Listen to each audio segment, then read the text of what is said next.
Several countries have condemned U.S. President Donald Trump's decision to impose new reciprocal tariffs, arguing that the move violates the principles of multilateralism in global trade. Brazilian President Luiz Inacio Lula da Silva criticized the new tariff regime during an event in Sao Paulo, saying Washington's attempt to reshape global trade won't work. He stated, "No one man can dictate the rules for everything that happens in the world. No one grabs hold of a fully loaded transatlantic ship and tries to steer it like this."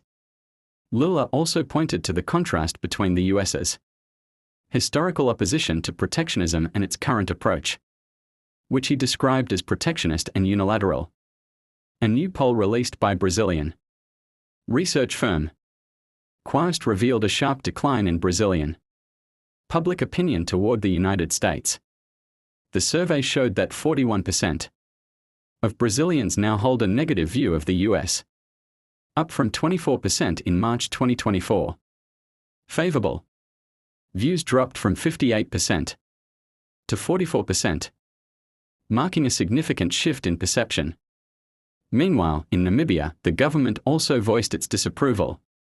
Minister of International Relations and Trade Selma Ashapala Musavi called on the US to uphold World Trade Organization rules and engage transparently with affected countries. She criticized the introduction of a 21% reciprocal tariff on Namibian exports through Executive Order 14,257, issued on April 2 and effective April 9.